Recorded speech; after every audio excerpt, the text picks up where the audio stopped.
Hello and welcome, and you're tuned into the best in paranormal talk radio. This is Beyond the Darkness. I'm your host, Dave Schrader. Joining me today, Paul N.O. He is part of a very popular father and son radio team. They're best known as the co-host of CBS Radio and WOON 1240 Boston, Worcester. I know I'm butchering it. Providence. Worcester, that's right. Providence Sunday destination show Behind the Paranormal. They have an estimated 3 million listeners. What a bunch of show-offs. They're back today. Paul is here. Unfortunately, Ben is out, not feeling well, but it's great to have you. We're going to talk about your new book, Behind the Paranormal 2, Bigfoot, Mothman, and Monsters You've Never Heard of. Paul, thank you so much for joining us tonight. It's always a pleasure, Dave. I know it's late for you to be up with me doing this. I really appreciate you spending some time here. For audiences, just to reintroduce you to them, if you will. Talk to us a little bit about your background and your son's background, why you're so fascinated with the paranormal. Well, for me, it began very early on, and that's the usual bio for people, I guess, like me. But I was in the seminary studying for the priesthood, and I had a theory that maybe I started with the ghost research, and I was wondering, well, gee, maybe these ghosts you hear about in all cultures throughout history are souls in purgatory. You know, good little Catholic boy that I was. And sure enough, that's where I started, 1970 and 71, my first case. And, of course, what I ran into was anything but that.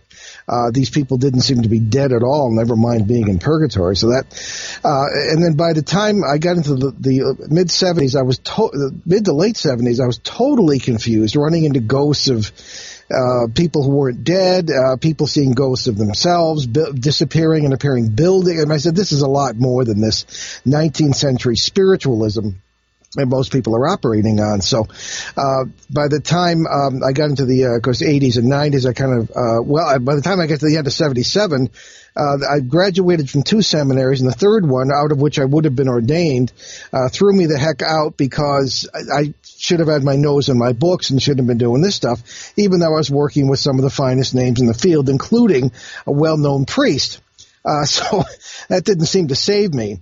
So I ended up a journalist and still continue to do this, and I consider it to this day part of my work as a journalist. And then, but the thing that led to this latest book, Dave, is that I was finding by the end of the 80s and into the 90s that if you look beyond the quote-unquote haunted house or the family that's having problems, you would almost inevitably find that the neighbors were having problems, that even instances of UFO sightings would peak around the times that the phenomena in a particular house or neighborhood would peak, and it just, all these connections started to arise. So by 2005, Ben was 13 years old, and my wife and I talked very, very long and deeply about whether he should join this, but he was a natural. And he started with 2 cases. One was the haunted policeman of Vermont, and the second was the one that we're still working on 12 years later, and that's the Connecticut or Litchfield County paranormal flap area, as we call it. Started just as I described. We had a house with all sorts of strange things happening. But the woman read my 2002 book, Footsteps in the Attic, and said this whole idea of the parallel worlds thing, rather than spirit world versus physical world, was really the only thing that kind of explained, the completely goofy things that were going on in this house and that they were seeing, and even the, stuff you couldn't make up, creatures that we just don't have any name for.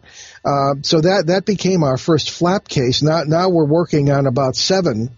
Including one in England and several here in this country, and that's where this cryptid book came about. Was from the strange creatures we were running into in these flap areas, along with liaisons with people who'd been on our own show and with into whose interviews we tied in order to round this book out. So that's essentially the background of all that.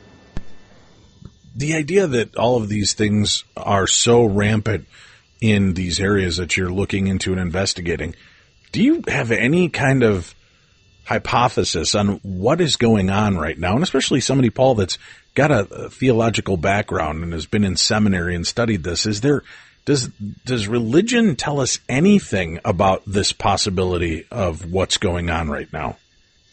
Well, I think it might tell us more about religion than religion can tell us about it, perhaps.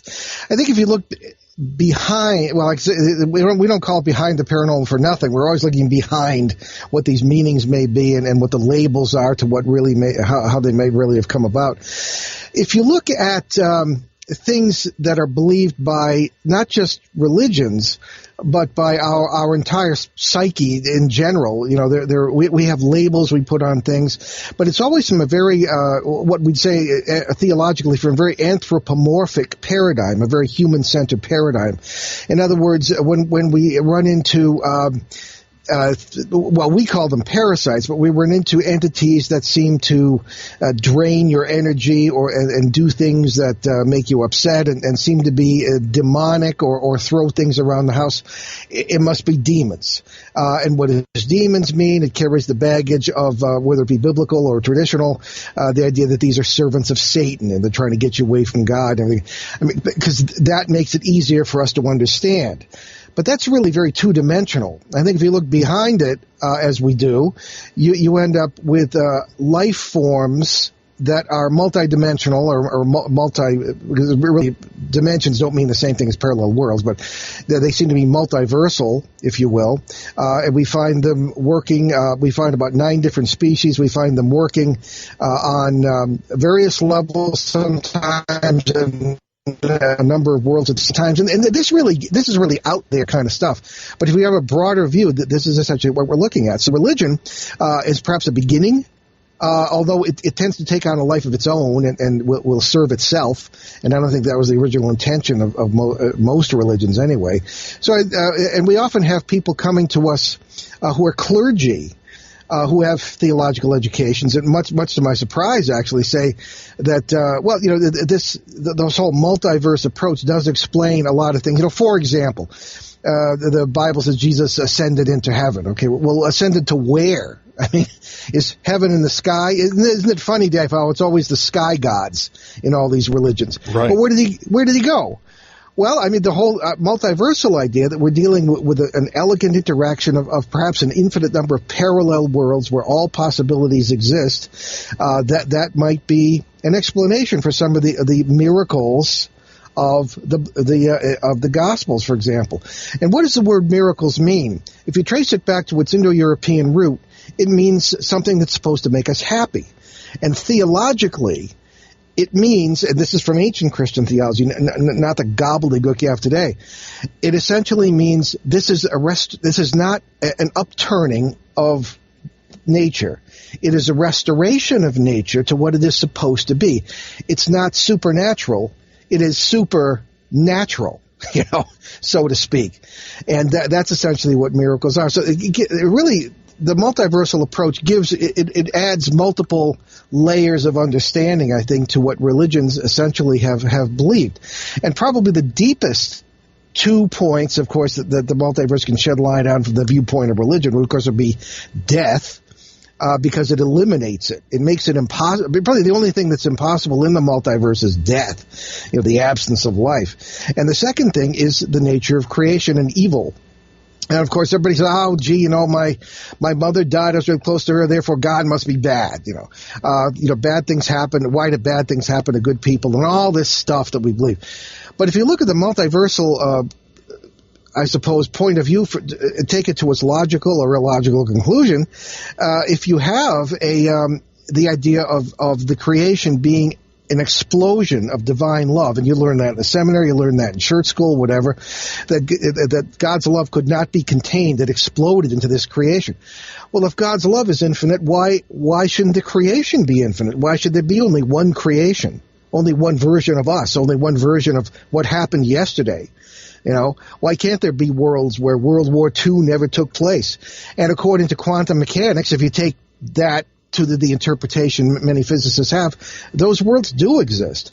So maybe from a theological standpoint, we do live in a perfect creation.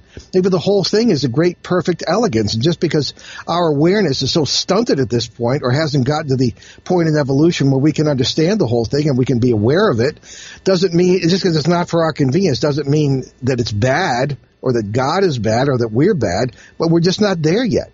So that's probably more than you wanted to know, but that's an answer to the question. No, it's a fascinating insight.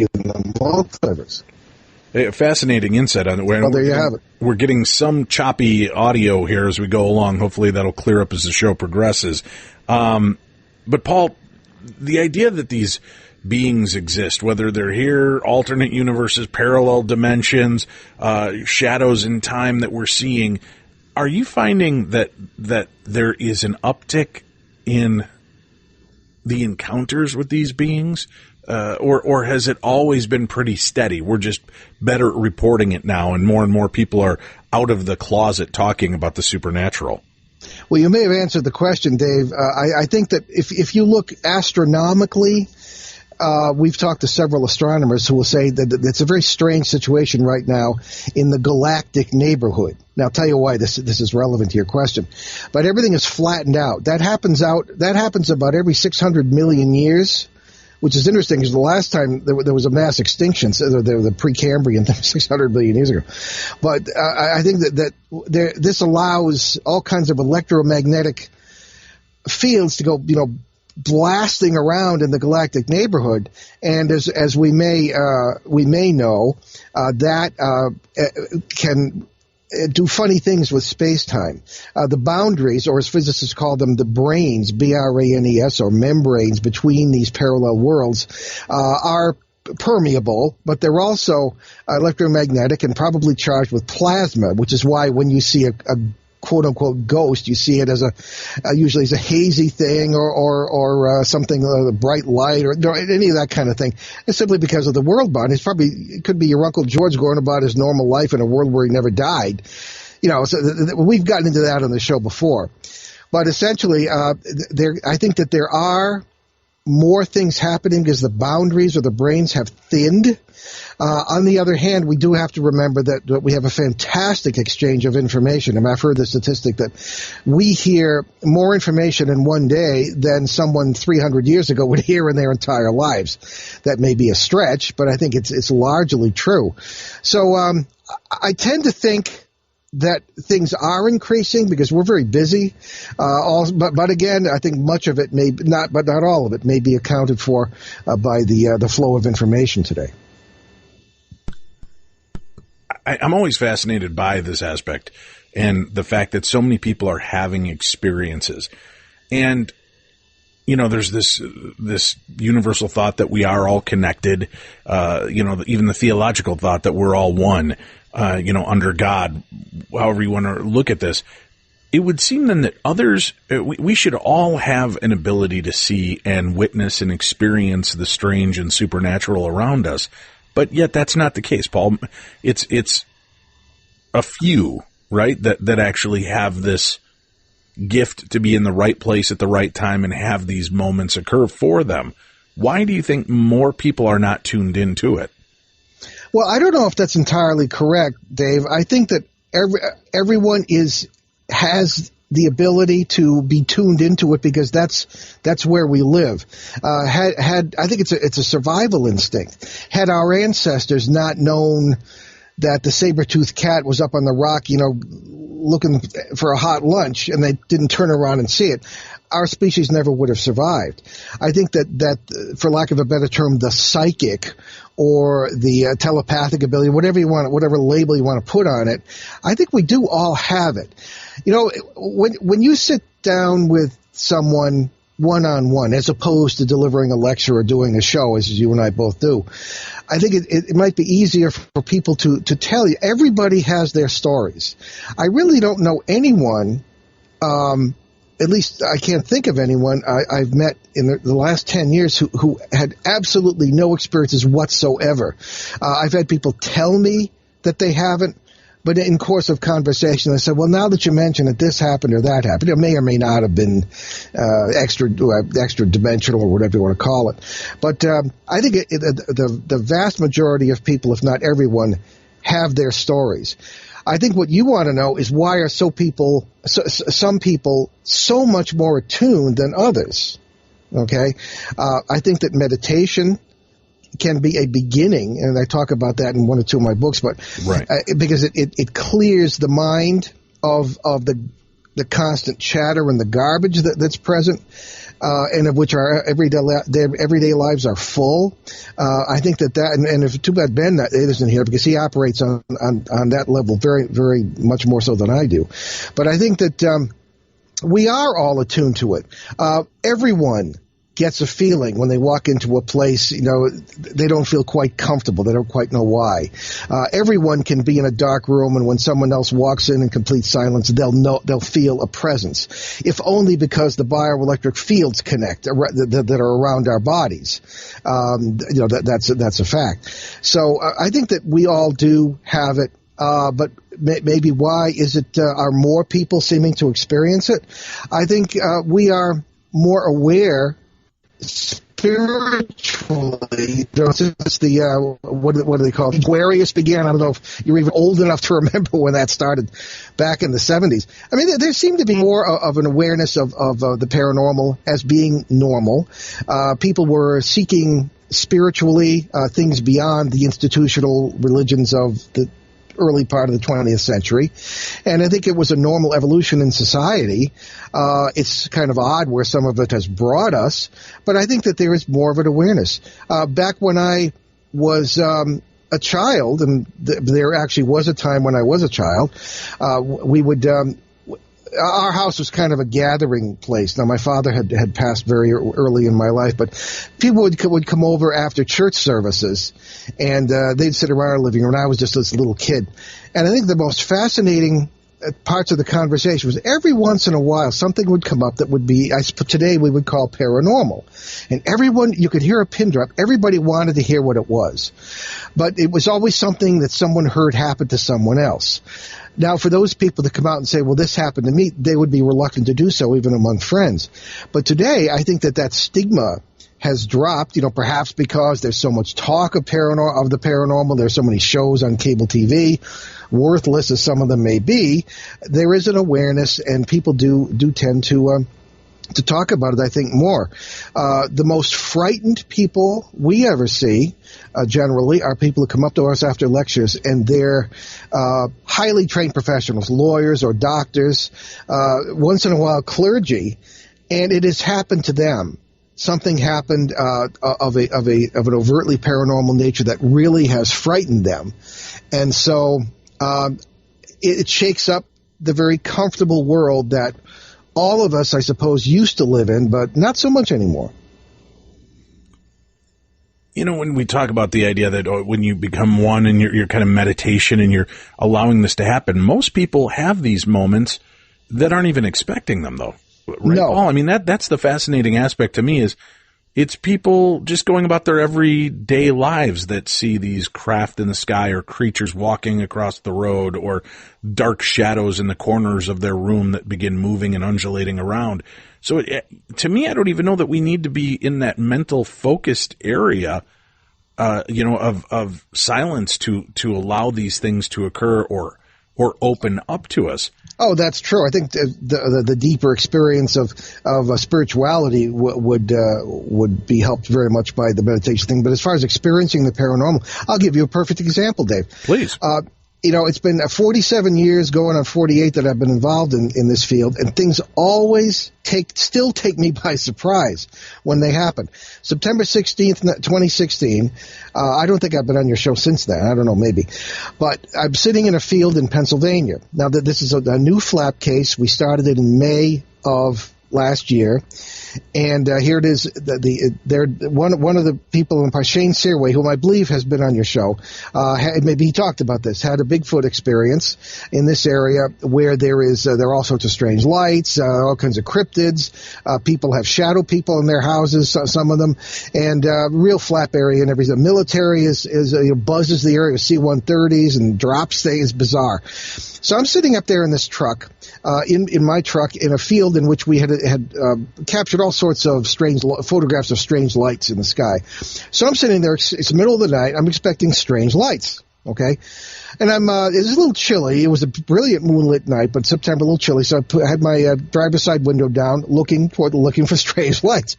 All of a sudden, something to my right captures my attention, and coming up through the field, through the tall grass, about 200 feet away, was a two-legged creature. I remember vividly the huge knees and legs moving up and down, and its head was bent over as if looking for something. I felt totally at peace. I felt privileged, although not so privileged that I didn't raise my infrared camera and try and take a picture through the cold window. And, of course, no heat signature, so nothing. But I said, I'm seeing friggin' Bigfoot. Last thing I expect. So I try to get out. I get out as quietly as I can. I go to raise it. My phone rings. It's my wife. Oh. Now, the closest I ever came to divorce, I'll tell you, Dave. And I said, I'm in the middle of a Bigfoot site. She said, what? I said, who's going to? I said, I know, Paul. Why did you shut off the phone? I'm a little new to this Bigfoot stuff. But, and of course, the ringtone was the theme from Lord of the Rings, because it goes blasting out over the field. And the thing was gone. So the next day, and then a few minutes later, I see lights up in this tree, but they were ordinary. Looked like somebody was down on the ground with a flashlight. So I didn't want to take off over there. I figured there might be a yawning crevasse I'd drive into or something. So we had a neighborhood meeting the next night. And, of course, the following morning, Shane Stairway and I went up, and there was a huge track of not tracks, but a path, something large and on two legs had made through that field but where I'd seen it, and we measured everything off and all that. The next night, we had a neighborhood meeting, which we always try and do in these flat areas. 20 people showed up from different homes. They all had their own stories. Every one of them just about had seen Bigfoot at some point. So I'm telling about my experience from the previous night. Hand goes up. It was a woman named Melissa who lived just on the other side of the hill from this field. She said, that was me with the lights and my daughter. We had come home from the store, and we'd driven into the rural area, a lot of farms. And she said, we heard something huge moving through that field. So we went up to see what it was, because they'd all seen big, but they weren't afraid. So if this is what it appears to be, it seems that there's corroborating evidence, people hearing what I was seeing while I was seeing it. So that's a long story, but, he gives an example of how it's totally unexpected. And the paranormal, just nothing is what it seems to be. And it just, things happen, again, that you just don't expect. It's always a surprise. But it's happening to a lot of people. Everybody in this area has had some experience with this. You have an experience like that when something like this is there in front of you, Paul. There's no longer secondhand stories being filtered down to you that you can politely nod and say, "Oh, that's fascinating." You're now part of this history and have seen this for yourself. How does that change the way you look at the world around you and the things that you know and have learned already? Well, at my age, having done this for so long, it really was more, I suppose, of a confirmation. Now that can sound very arrogant, and I don't, because we don't make any claims. I suppose it could have been something else, but it was.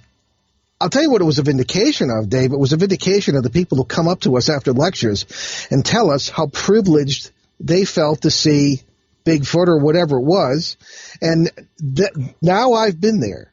Now I well, maybe I'll take it with a grain of salt, but not with a pillar of salt like I used to, And so I just, but it is true. I'm now part of that community. It's funny. There's a lot of the group, the experiencers. The Foundation for Research into it used to be Extraterrestrial Experiences or Extraordinary Experiences, whatever. The excellent group founded by, among other people, Dr. Edgar Mitchell, Ray Hernandez, all these great folks down in that vicinity, and they. I was talking to Ray Hernandez, as a matter of fact, one of the founders of this group, and they have all sorts of events for experiencers, support groups, things of this kind. And he said, "Are you an experiencer?" And I said, "Well, no, I assume like UFO abductions." And I said, "No." And he said, "Yes, you are. You've experienced Bigfoot, bear-like beings and addicts telling you they're on their way to Renthusia. You've experienced these things while working as a seminarian in psychiatric hospitals. You've experienced more than," he said, "most people have been abducted all their lives." So I said, "Well, I guess you're right." So I guess now I feel a little more solidarity with all the experiences we run into with the UFO conventions when we speak there. So, but it does. Paranormal experiences do change your life. But since I've had a number of others, maybe my life was already changed, but this just solidified what I already felt. Let's start to talk about some of the different creatures that you introduce in this book and cover some of the stories that you were able to pull together. We have to take a quick break. We've got so much more to cover. You're listening to Beyond the Darkness.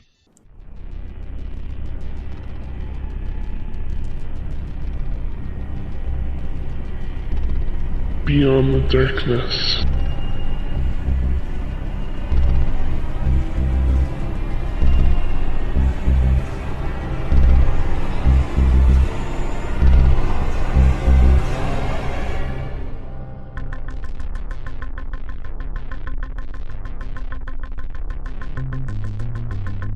Paul Eno is back with us. He is the co-author of a brand new book, Paranormal 2, Bigfoot, Mothman, and Monsters You Never Heard Of.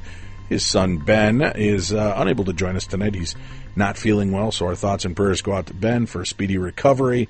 And speaking of speedy recovery, make sure to keep Tim in your thoughts and prayers. He's still dealing with this medical condition. We're hoping to get him back and feeling right so we can get back into the studio together and record these shows and bring the show to you the way you love with both of us here. So please just keep him in your thoughts and prayers. Paul, let's start to talk about some of these other characters. You know, Bigfoot we've heard of, Mothman we've covered. What are some of the other monsters that people may never have heard of before that you cover in this new book?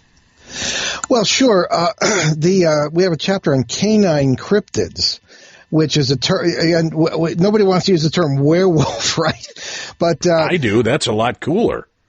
Well, yeah, it is, and certainly it's one of the labels we referred to toward the beginning of the show that it just folklore will take things that are real. And any student of folklore, Dave, will tell you that every story, no matter how much baggage is picked up over the centuries, is based on something that happened in the human experience somewhere, and that deeply affected the psyches of our species. And certainly these canine cryptids, which are really strange, some of them really, I think, meet that criterion.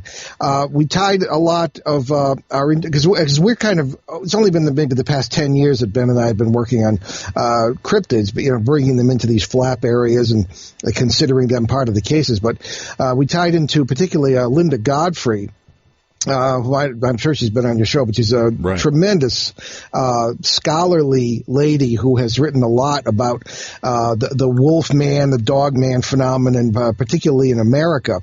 One of the most fascinating ones is, and she fully agrees with us that these flap areas are centers of this sort of stuff. What John Keel would have called a window area.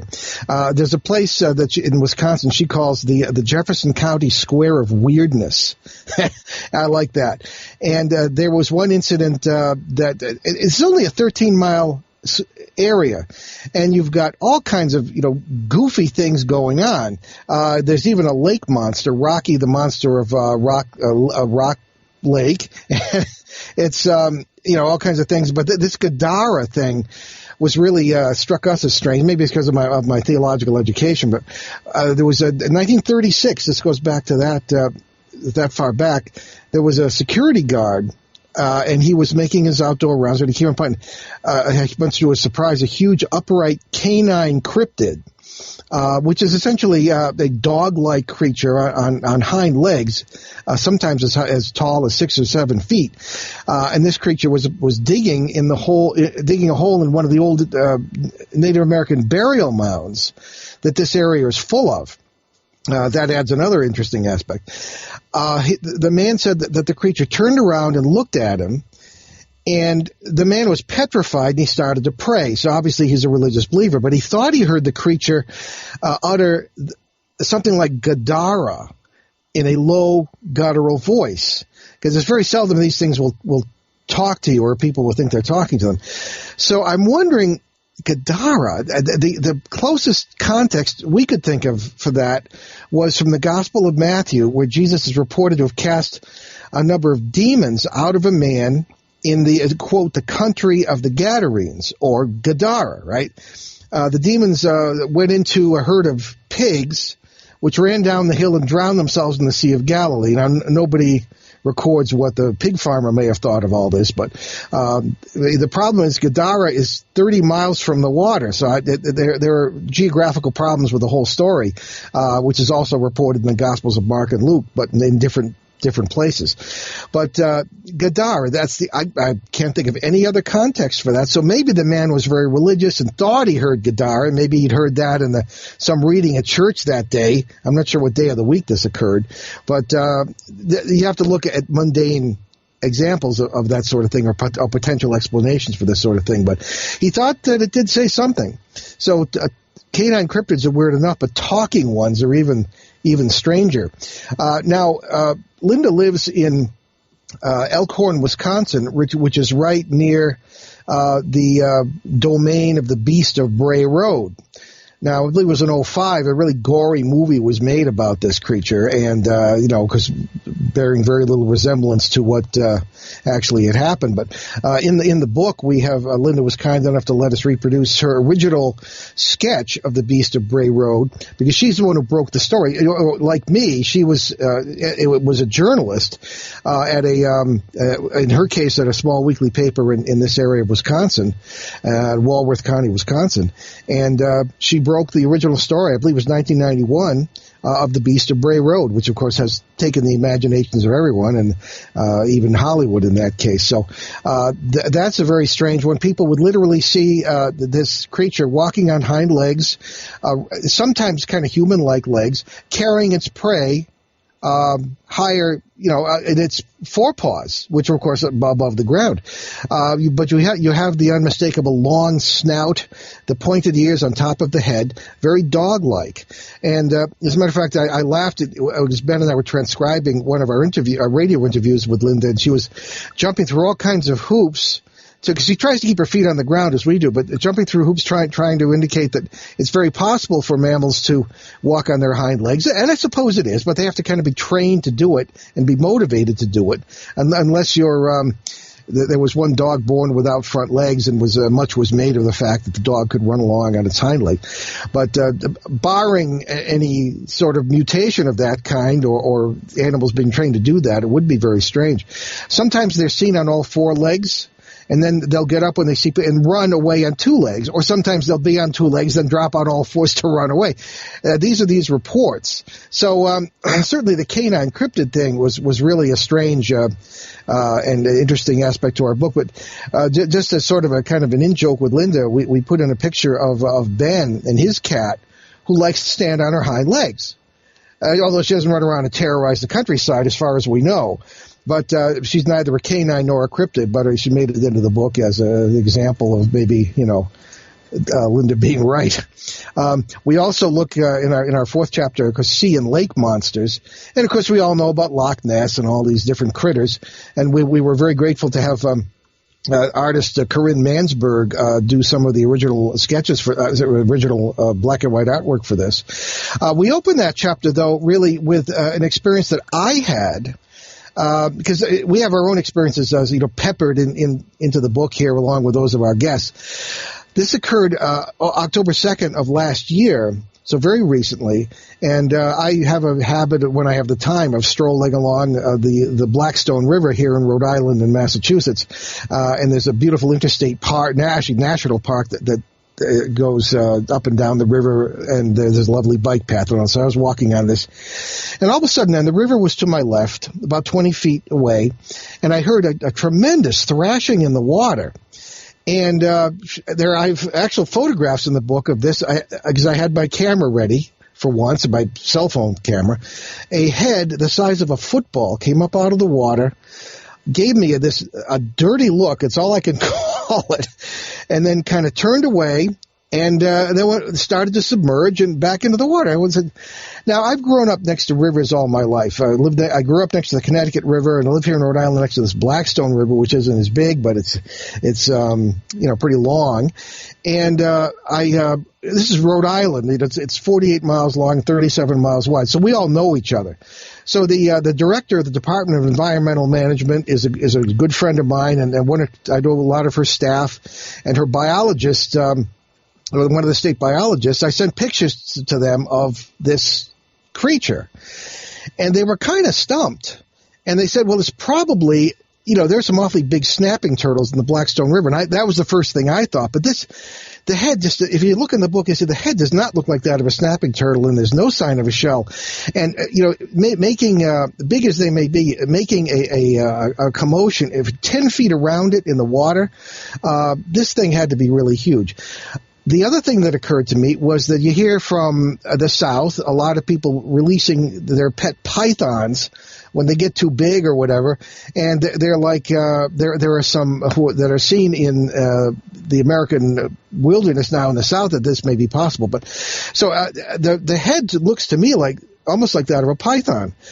But again, it have to be huge, and in New England here the climate just isn't right for them. So I don't know what it may have been, or we jokingly with the Department of Environmental Management now we're talking about Blackie, the monster of the Blackstone River. So all other explanations failing, maybe I met Blackie there. So I don't know. Why couldn't you called it Stoner?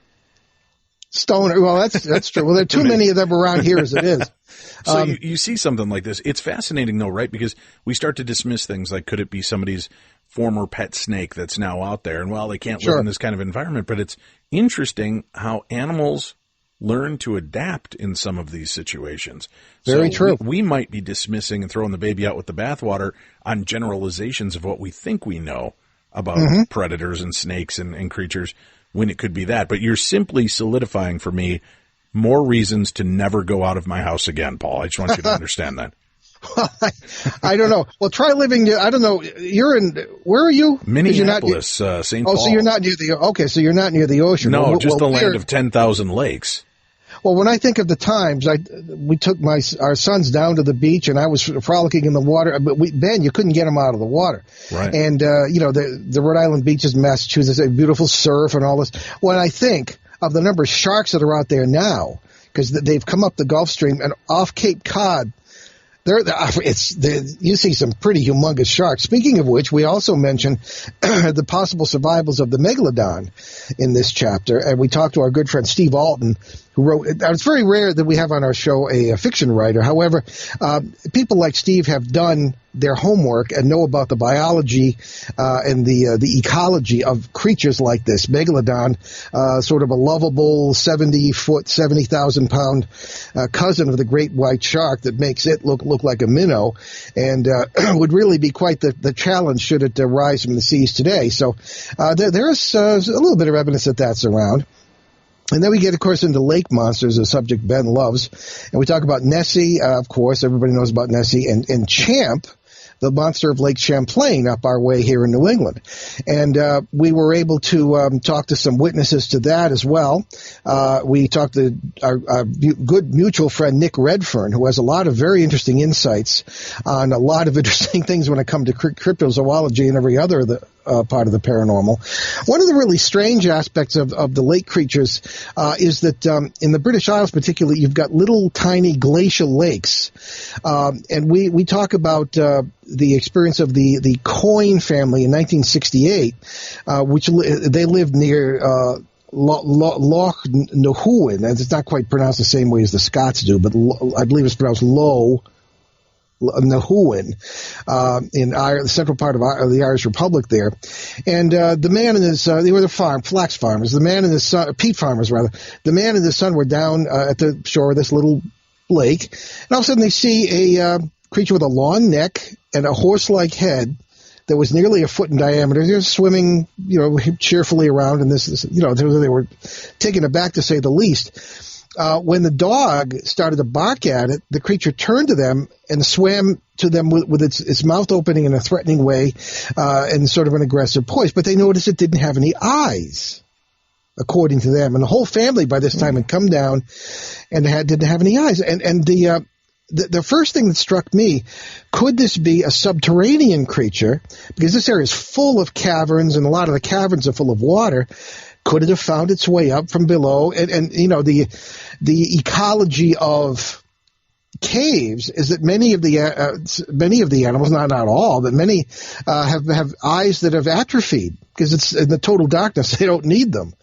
So I'm wondering, could this be a creature of the subterranean realms? I mean, who knows? So that's certain things kind of jump out at us. This is when you're looking behind the event. Certain things jump out at us and give us clues that are even stranger than creatures sometimes.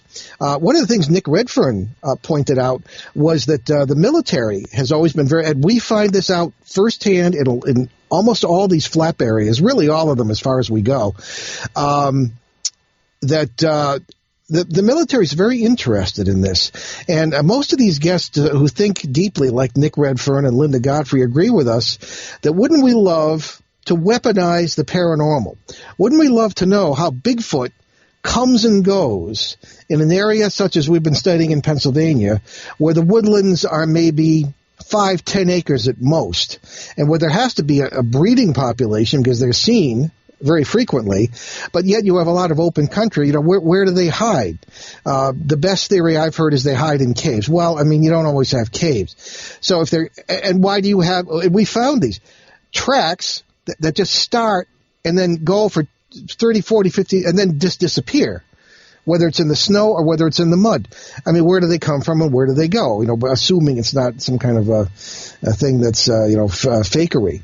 So these are all questions the military would be interested in, you know. As a matter of fact, Nick was well aware of experiments with submarines, which were carried on, of course, with models at first. And they also did that, and they also brought in sea lions or seals to try and train them to bring explosives to enemy vessels. Seals always struck me as too nice to do that, but I don't know, they were trying to train them anyway. So there are certain lakes in Scotland and Wales where they were training these seals, but they wanted to keep it secret. So they actually spread stories of lake monsters because people would see these large mammals, diving in and out of the water. No kidding. And yeah. And so so naturally all you need is the basis of a story, and of course in folklore, things will grow. So to this day, you probably have stories of small Scottish and Welsh lake monsters that started at the behest of Her Majesty's Armed Forces. So there you go. So that's another thing that we discuss. And, of course, Champ, and there are a lot of strange stories about Champ being seen in the water and out of the water. And there's a monster that I can pretty much guarantee nobody's ever heard of, because I don't think it really exists. Okay. But this is Lexi, the Alexander Lake monster in Killingly, Connecticut. Now, as it happens, we had some inside information in the person of our cousin-in-law, Bill Bissett of Moosop, Connecticut, who married to my cousin Cindy, and he said the story of Lexi started, in his opinion, when the guy across the lake, they've had a summer home on the lake for 100 years. So the guy, don't tell him I said that. Across the lake, you have a dock, and the guy was fishing, and Bill fishes a lot too. And he said something took that hook and he almost pulled the guy off the dock and into the lake, and as it was, broke the line. So there must have been, there were some pretty humongous bass and fish of that kind in here, but the rumor got started that there's a monster in the lake, which is pretty strange because as in Bill's words, the darn lake is only 25 feet deep. So if there is a monster, I mean, I'd be very surprised. I just don't think that's what that is. But again, you have a lot of, with the lake monsters, sea monsters, and the Bigfoot, all these cryptids, you have a lot of hoaxes, but you also have a lot of blurry photos. And why are they so blurry? I mean, especially today when you've got right. Really high tech, $1 zillion technology that's gone into these digital cameras. Even the darn phones have good cameras in them. But Paul, I can say, I've got a really nice Droid phone. It takes the crappiest pictures on play. I can't even, if my kid is standing 3 feet in front of me and I take a picture, it's blurry.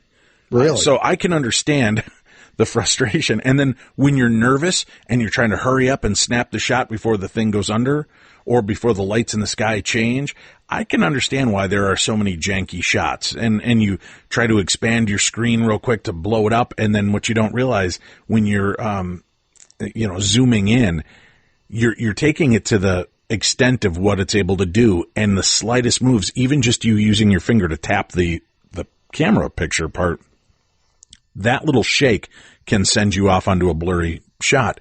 So it's unfortunate because we're not all lined up with high-def cameras that are always constantly in the ready and in focus. So I've given a lot of credit to people because of that. And, when they're saying, dude, I couldn't get my camera out fast enough. Or, I tried. It just kept coming out blurry. Yeah. It's happened to me. Yeah. I have a $1,600 Canon, and I've gotten blurry shots when I've tried to take pictures of stuff like this. But I think part of the answer may be the brains we talked about earlier, the electromagnetic barriers between the worlds. And I think when you're having a paranormal experience, you're partially in their world and they're partially in yours. I don't think you just sit there like a lump and just have the experience. I think that it's a real matter of an overwash or an overlap, or even an intersect between parallel worlds, in many of which the laws of physics are very different. Which is why I could stand there and watch refrigerator floats along with the Bridgeport Police and Fire Departments in 1974. So I think the same may apply to the cryptid sightings as well. And so if you're taking a picture through an electromagnetic membrane, obviously it's not going to be pristine. And as a matter of fact, when it is pristine, everybody has doubts about it. Right. You can't win. And they start griping about it, but you can't win. Well, what the rule is, Steve, for the believer, no proof is required. For the unbeliever, no proof is sufficient. So there you go. Did you just call me Steve, Paul Eno? What? I said you called me Steve, Paul. Hey, I butcher your name at the beginning of the show. You slip in a Steve. Hey, I'm that's 64. Okay. I'm lucky I can remember my own name. Give me a break. Hey, I'm almost 50. I'm in the same boat you are. No, you're not. All right. So looking at lake creatures, because of the realization we've had with high definition cameras and seeing that a lot of the reported humps are nothing more than rolling patterns on the waves. Well, especially Loch Ness. Right, yeah. and I've been on Loch Ness. The water is choppy and crazy, and from a distance, it will look like you're seeing humps in the water. But you can it's full see of that debris. They're rolling. It's just the way the waves roll, and they come crashing in, and they'll make these large hump-like waves in the water. And now that you can clearly see that, you can define. But I could see how from a distance, when you're driving by or walking by and you see this, it would look like a creature. But again, there are so many other things, whether it's turtles or seals or whatever else, the eels that have been seen as well. A lot of that I found more intriguing. And I often wondered how many of the sea creatures and monsters that were witnessed by pirates and different seafarers was a way to try to scare people off from that area, because maybe that's where they hung out. The pirates, or that's where they wanted to keep people from going. So if they told the stories of the Kraken and the giant squids attacking and all of that, it built this kind of legend which would frighten ships off from those areas and give them kind of free reign of that territory. Definite possibility. On the other hand, in the British National Archives are records that date back to the beginning of the 1800s. There are some from before, official naval records, some written by high-ranking officers who witnessed and whose crews witnessed right off the sides of their ship huge serpentine creatures. And which I suppose where the term sea serpent came from, of tremendous size, 200 feet long in some cases. And these are responsible military officers, regardless of the century they're from. And that kind of makes you wonder, So, right, I mean, anything is possible. Anything is possible. Let's talk about some more of the creepy encounters and tales that you're able to uncover and that you've been able to collect for your books. What are a couple of the more frightening creature encounters? Well, probably some of the humanoids, I think, are really, especially the flying ones, are really, really strange. And I'm sure you know Albert Rosales from Miami, wonderful, generous fellow who has, I think, the biggest database of humanoid sightings, and I think certainly in the world, and general paranormal experiences as well.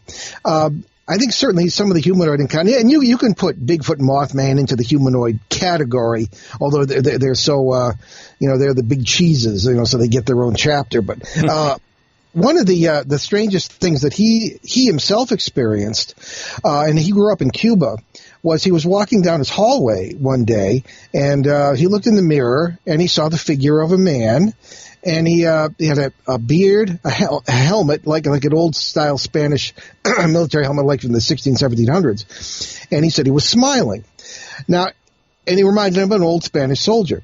Now, if you think like Albert, if you don't think like Albert, this a ghost. Obviously the spirit of somebody who's died. But Albert doesn't think that way, and he considered this to be a humanoid. And he said he was definitely there. He scared him, but when you think of the whole, he thinks like I do, which I'd consider disturbing if I were him. But it's kind of like the whole idea of a spirit of a dead person being able to, the laws of physics in our world just don't permit that. How could you be you without your body? How could you speak without vocal cords? And all this stuff. And there are all kinds of zany theories, which might be right. But Albert realized this is probably something deeper, and it was very scary for him because it was in his own house, and he never saw it again. But a lot of the things that are going on, and there are trends in the paranormal. There are certain things that seem to happen, at least according to the reports, more often in one decade than in another, which is really strange. If you're looking at the humanoid encounters, a lot of them today are happening in bedrooms. People will wake up and see the shadow people, which I think you can consider either part of the ghost phenomena or the humanoid phenomena or both. And that's occurring a lot.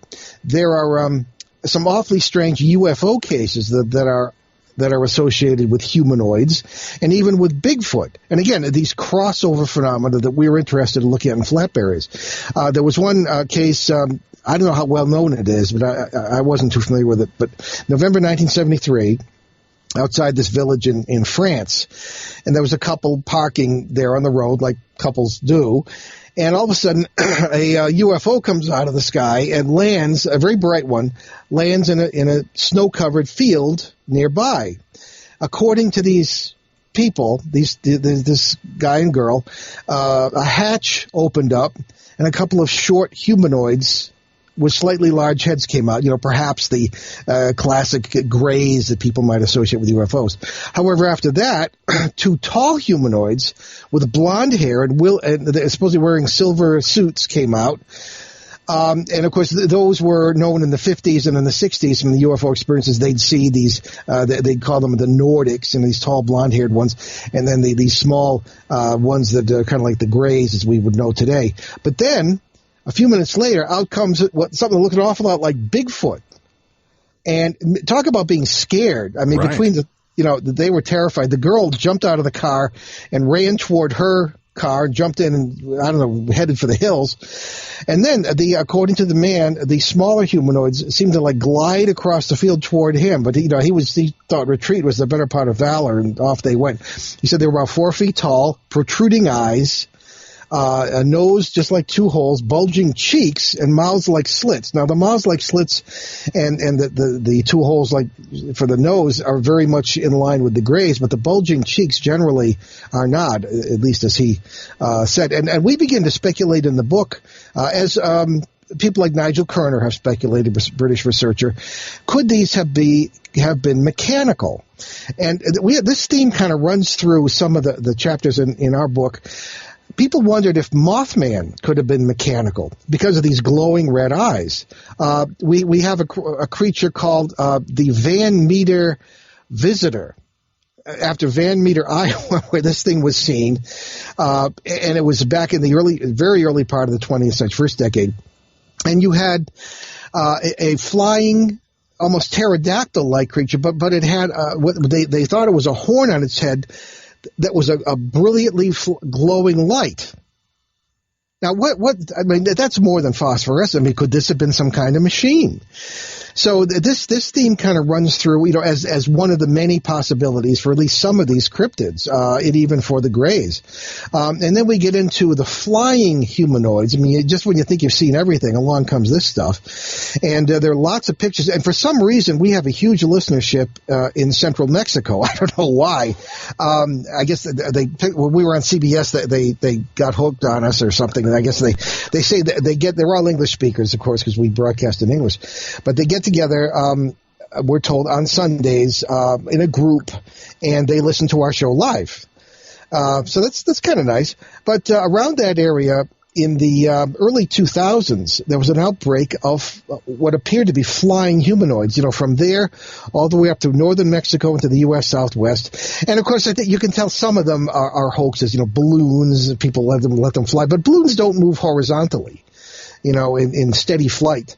So those make you wonder. And then there was the the term bruja. I don't know if that's still alive, but it comes from the Spanish word bruja for witch. And there were all sorts of sightings of these around the Monterrey area, which is a state capital, so it's a good-sized city. And police officers, sometimes they get stuff on their dash cams.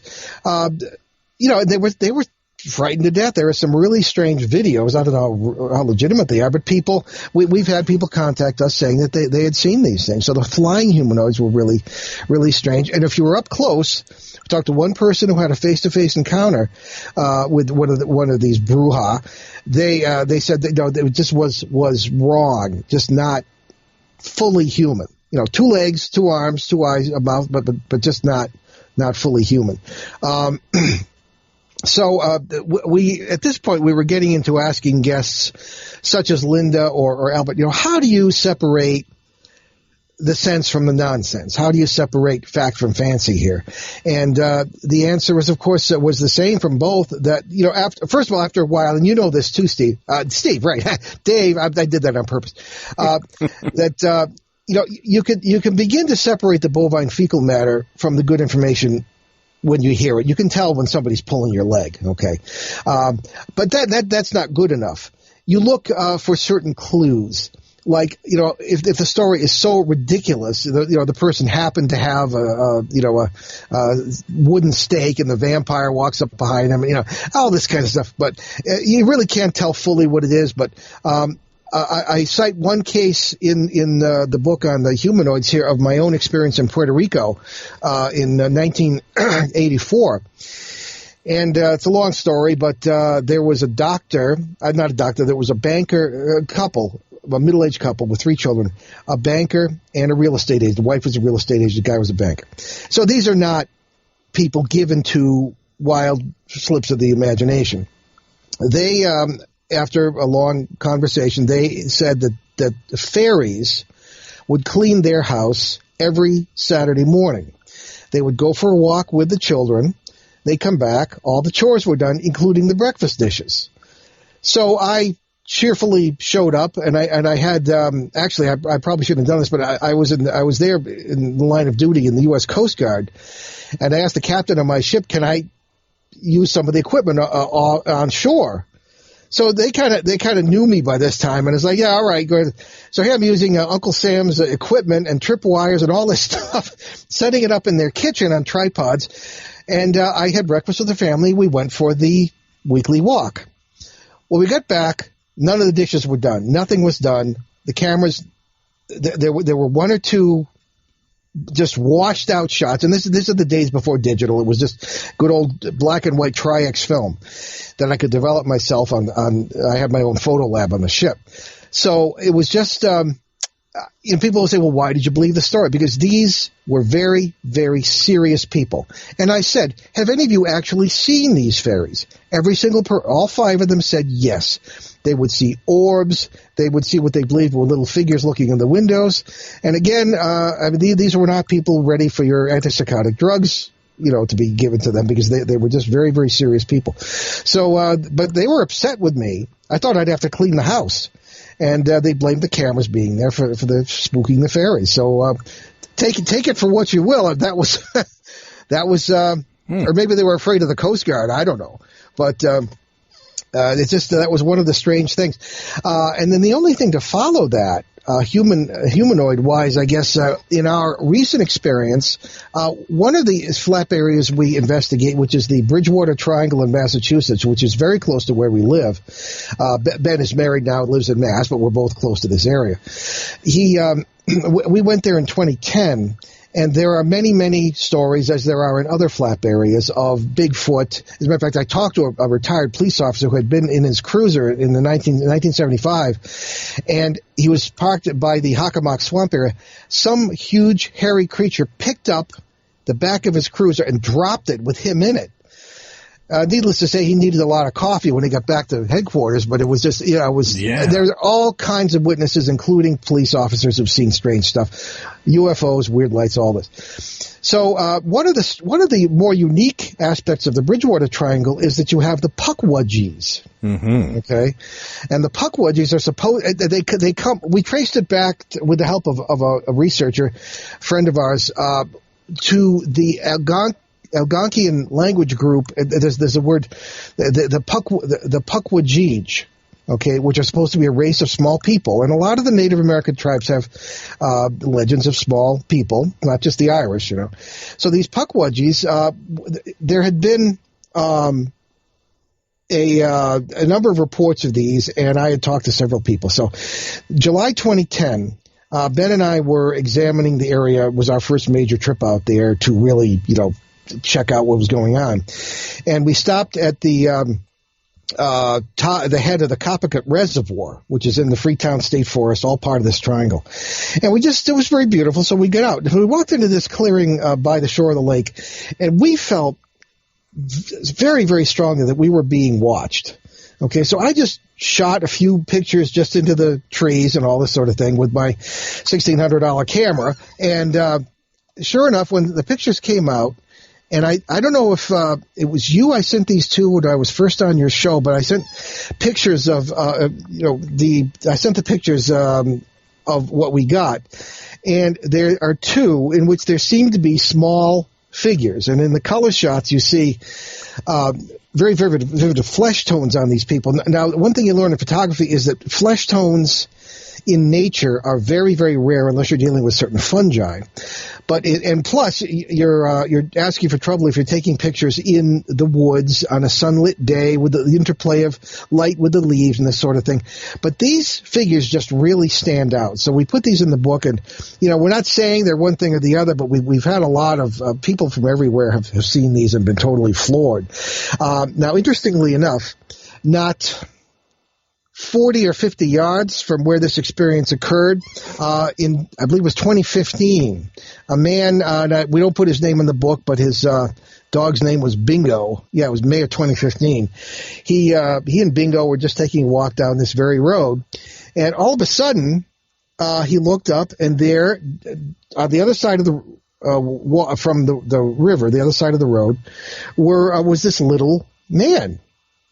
And he said that he was he gestured to the man and to the dog to come into the woods. Of course, the dog was having none of this, and the man said the hair stood up on the back of his neck, and he knew he wasn't crazy because the dog saw this thing too.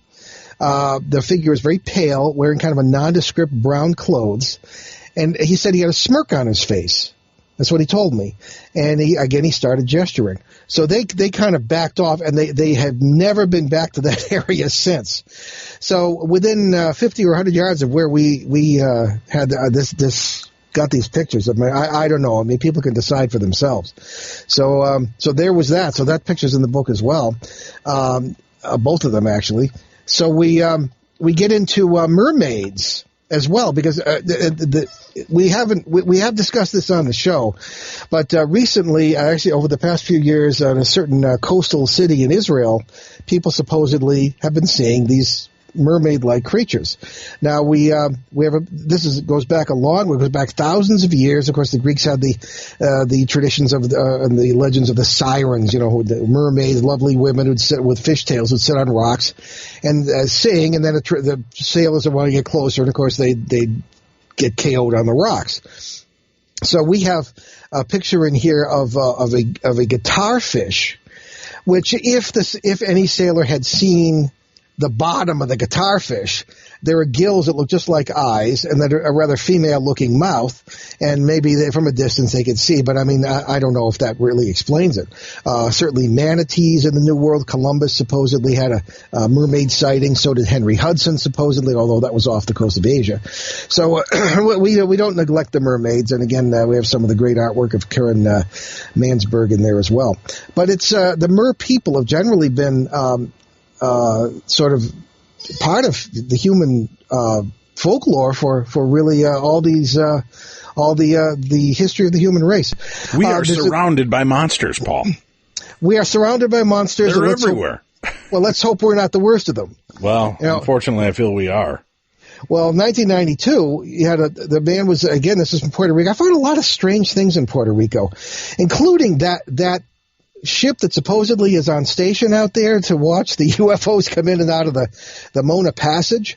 And I talked to witnesses who'd seen stuff coming in and out of the Mona Passage. But there was a Navy destroyer there, which supposedly was on station, and nobody really knows why. And so I can say, I guess I've seen it, because our own ship was headed out of San Juan.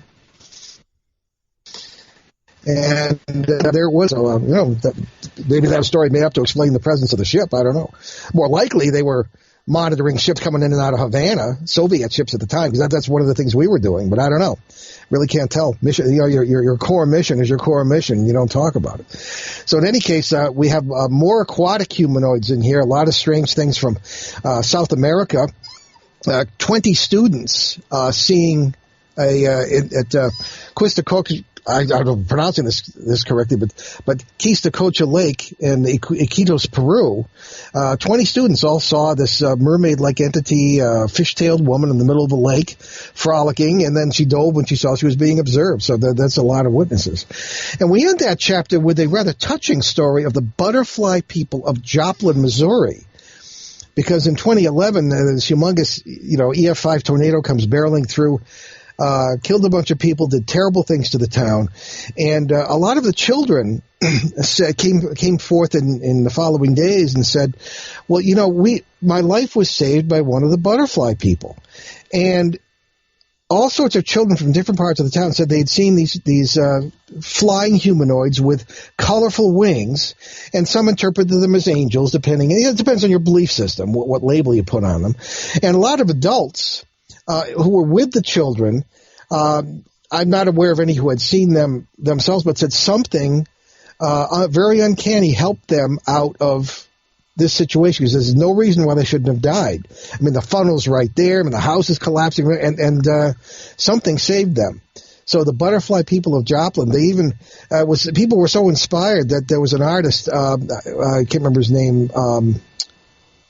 Anyway, he supervised the creation of a beautiful mural that takes up the whole side of a building in Joplin. And the butterfly people are not the only subject, but the courage of the residents is highlighted, as well as these butterfly people saving the lives of children. You want me to keep going here? Yeah, give us one more. We're going to have to wrap up here soon, but yeah, I'm fascinated to hear these stories and accounts. This is what's so great and rich about our country and our world, right? Is that these things are happening in our own backyards, and people are seeing magic. And if you open your eyes and you look, I think we've got a lot left to experience in this life that we've been overlooking for a long time, Paul. I think so, too. Absolutely. And again, it's broadening that point of view. Well, speaking of your backyard, we have a chapter, in part of the chapter on out-of-place animals in this book, about the kangaroo outbreak in the American Midwest in the 1960s. A fellow we're talking about suburban Chicago here, and you look out, and there's a kangaroo going through his garbage cans. So he calls the police, who figured he's had a little too much to drink too early in the day. They get there. And they see it themselves. And they even tried to handcuff it. I'd like to have seen that. But, of course, the kangaroo was having none of it and sort of bounded over a fence as soon as animal control arrived. All I could think of was that scene from the second Jurassic Park, or the third one, where the animal control arrives and the T-Rex is ready to attack San Francisco. And anyway, that was strange. So then, of course, I talk about my own experience in 1989 going to England to research the so-called Beast of Exmoor. And big cats were being seen around the country. And my theory was that in 1976, Parliament passed the Dangerous Animals Act. Couldn't have any more of these weird, before that you could go out and buy lions, tigers, and bears, but no more after 1976. So I think, Richard Freeman, the great British cryptozoologist, agrees with me on this, that people just release them into the wild, sometimes in twos and threes, because by the time I got there in 89, farmers were telling me they were seeing two at a time, these sort of weird hybrid pot-bellied panther things coming down, and of course there was there was a scene from the 1929 movie Dracula where all the townspeople go out to attack the castle. They all had torches. Well, I felt like that in 1989 when I was charging through this field with a couple of British cops and a bunch of farmers who had shotguns and saying, "Oh, we went this way. We were headed towards these trees," because they'd lost a bunch of their sheep the previous night.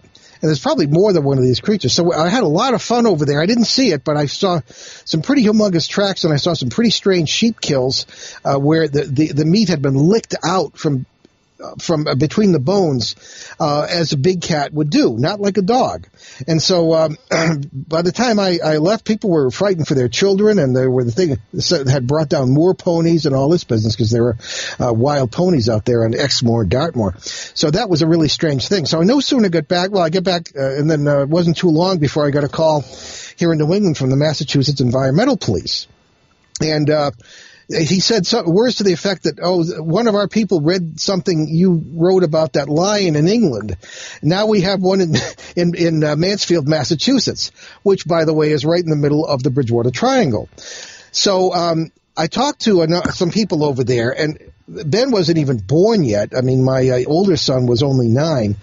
Ben was about to be born the following year. And so I talked to the fire chief, Jim Sliney, and he said that he didn't believe it either until he saw it himself right across from his own house. And this was not like a puma. It was like a giant domestic cat, because there were some hair samples, and when they were tested, it said domestic cat. But the thing was like 5 feet long and must have weighed 200 pounds from the photographs of the thing. I mean, this was one of the most bizarre cat cryptids, feline cryptids that I've ever seen. And then they started cropping up for a while around southern New England here, and then it stopped. And so I don't know, I mentioned that, but what was ironic, I was finishing an article on this very subject for a British magazine. I was rushing home after Christmas one year, and I believe I saw one myself in northern Rhode Island on a semi-rural road, but still a main road. And you tell, Dave, by the tail. You can't mistake that tail that these big cats have, big long tail. Mm-hmm. And sure enough, it ran across, and there was that tail. It was black. It was panther-like. Wasn't giant, but it was big enough to be kind of frightening. And it gave me the perfect ending to my story, because I ran home and I wrote the end, and they got a big kick out of that. But here in New England, the return of the eastern panther, the eastern mountain lion, is denied by the government, because if they admitted that they'd have to spend money to pay for it and to protect it. But a lot of sightings on the Appalachian Trail and the Mansfield mystery cat that I just mentioned. So there's the out of place animals thing. We do that, and of course the kangaroos and all that business. There was, of course, the kangaroo from hell, which was present in Arkansas, bounding across fields and killing a lot of the cattle. And then, of course, we get into the monsters you never heard of. And certainly one of my favorites is the Goat Man, seen around Lake Worth, Texas, also known as the Lake Worth Monster, sometimes seen even to this day. And, of course, chupacabras, which a lot of people have heard of but don't know a lot about. Certainly the Mongolian death worm, which I thought it was a joke. Richard Freeman was on the show, and he said, no, that's a no. Now, Ben and I haven't investigated this ourselves. We haven't gotten as far as the Gobi Desert yet. But people there actually believe this, that supposedly it can electrocute you from 10 feet away, that it spits a venom that will kill you on sight, and that if you touch it, you're automatically fried. And Richard himself traveled over 1,000 miles through the Gobi, checking this out. And the Gobi is a really, really strange desert. It's not like the Sahara or the Mojave, full of sand. There's a lot of rocks and a lot of very hard soil, this kind of thing. But the Mongolian people really, really believe in this thing. So he and I tended to agree that there was sort of perhaps some sort of undiscovered species of sand boa or something like that. Then we get into the orang pendek. The strange Bigfoot-like creature, although small creature, about humanoid, of the island of Sumatra in Indonesia. A very strange thing there. The bat squatch of Tacoma, Washington, another flying humanoid type thing, or cryptids, and it will literally fly over your car and then land in the back and look at you from the back. There was a sighting by a state police officer and a state highway crew at pretty much the same time from different locations. So there might be something to this. We also have I love this name, the Ear Eater of Jasper County. So they were the strangest. Now, fortunately, that's a focused attack right there, Paul. Well, that's it. Well, fortunately, Dave, human ears don't seem to have been on the menu, but it was Jasper County, Mississippi, and it did terrorize 9 different farms in this area for a few weeks in 1977, and it would literally it would eat the heads off some of the hogs. It bit the head off a 50-pound hog, or tried to, but when it couldn't bite off the head, it would just take the ears, hence the name. So it tried to decapitate a 300-pound sow, and again, the ears just left. Nobody saw it. It left large dog-like tracks, and needless to say, nobody saw it. Nobody could catch it. But the lizard man of South Carolina had nothing on the ear eater because it apparently tried to eat a car. All right, so we call it the tough-toothed lizard man in South Carolina. This is in Lee County, and it's funny because my wife's people up in South Carolina, but they hadn't heard of this yet. But there are still sightings. But some people got up and they were in their.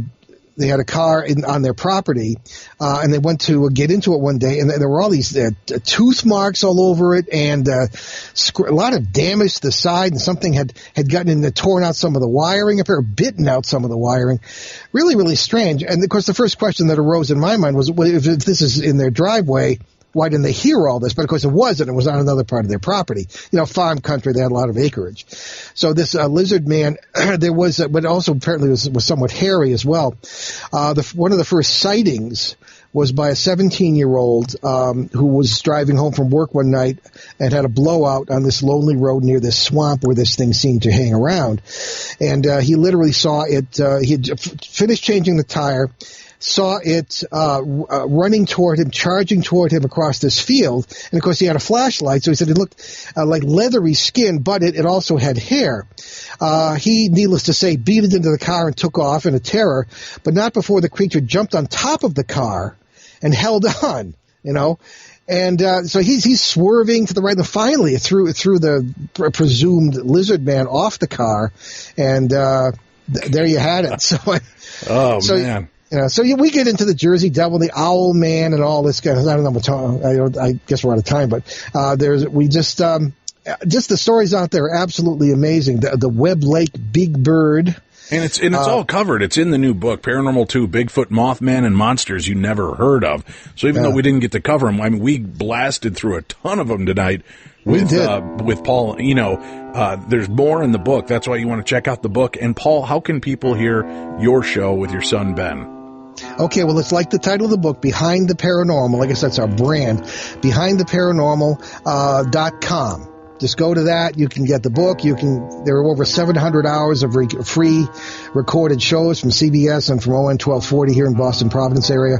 And everything's there. Just start with BehindTheParanormal.com. Excellent. Thank you so much for joining us.